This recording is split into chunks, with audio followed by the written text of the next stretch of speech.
Today we're looking at Psalm 99, sometimes called the Sanctus Psalm or the Holy, Holy, Holy Psalm, because of its threefold refrain. It's quite deliberate. This phrase is used again, probably intended to be used musically as a chorus, very possibly a crowd in the temple responding with a shout. Three times holy is he, although the third time it's expanded, but it doesn't look as different in Hebrew as it does in the English, the third one. The Lord is king. A number of psalms begin that way, and it's a great way, isn't it? Let the peoples tremble. He sits enthroned upon the cherubim. Let the earth quake. The Lord is great in Zion. He's exalted over all the peoples. Let them praise your great and awesome name. Holy is he. The context there is we're in the temple. This is temple worship. He sits enthroned upon the cherubim with the great big statues. We might call them, slightly mistakenly, angels, great gold statues that stood over the Ark of the Covenant in the Holy of Holies, in the absolute center of the temple. So this it's not a Psalm of David. The temple was built by Solomon, David's son. This is a later psalm. It's when there's temple worship going on. And it's about the temple worship, that the Lord is king over our worship. The Lord, in other words, is the one we worship. He is God. And that ought to bring about trembling and a degree of holy fear. Only the high priest could go into the Holy of Holies, and only one day a year, and that the temple was guarded around by these rules and ideas that God was unapproachable without risking death. But when you approach close enough, you find that there at the center is the mercy seat. There's the place of forgiveness. There's the place of redemption and salvation, and where God makes for himself a people. The idea of God as both utterly forbidding and terrifying, but also God as utterly merciful and forgiving. Let the peoples tremble. He sits enthroned upon the cherubim. Let the earth quake. He's God. He is God. The Lord is great in Zion. Zion is the place where the temple is. He's exalted over all the peoples. Let them praise your great and awesome name. Holy is he. And the idea of holy there means one who is different, set apart, greater, worthy of glory and honor, but different from us. Not a pal you can approach, not at this point, not in this language, not put this way. Holy, holy, holy, as that's said or sung, as you get it reflected in Old Testament and again in Revelation. Even the angels are trembling. They're hiding their faces as they sing the holy, holy, holy. Think back to Isaiah chapter 6. Look into Revelation.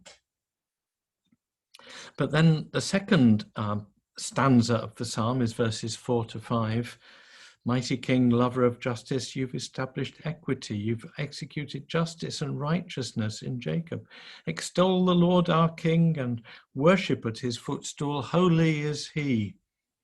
We're not focusing now on the Lord as the one we worship, who is different from us because he's God, who's distinct and terrifying. But here, it's mighty King. He's still the Lord, but he's described as the lover of justice, who's established equity, fair play, who's executed justice and righteousness in Jacob.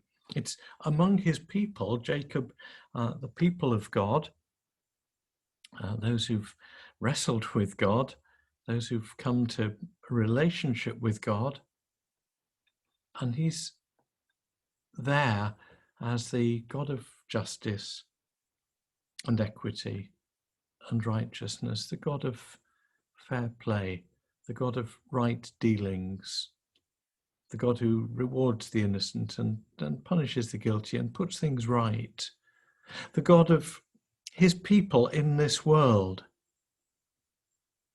It's not just the moment of worship. This is Monday to Saturday. He's our God. He shows us how to live. He shows us how to live in relation to each other within the church. He shows us how to live beyond the church. He's the God of justice and equity and righteousness. And he wants his people to be just and righteous. And so still we worship him, extol the Lord our God, worship at his footstool. Holy is he. He seeks our worship in the temple, as it were, in the times of formal corporate worship, but he seeks our worship in honouring him as holy and living for him through the ordinary times and days of life. And then verses 6 to 9, the last part, slightly surprising, but you can see what's going on. Moses and Aaron were among his priests, Samuel also among those who called on his name. Note that Samuel isn't a priest, and Moses only in a strange way. They cried to the Lord and he answered them. He spoke to them in the pillar of cloud. They kept his decrees and the statutes he gave them. Lord our God, you answered them. You are a forgiving God to them, but an avenger of their wrongdoings. Extol the Lord our God and worship at his holy mountain, for the Lord our God is holy. This is taking us back to the Ten Commandments, Moses and Aaron, but Samuel, something separate as well. It's taking us back to people who needed God's presence and help, who weren't at the temple, who weren't part of that magnificence of the worship which Solomon established for God.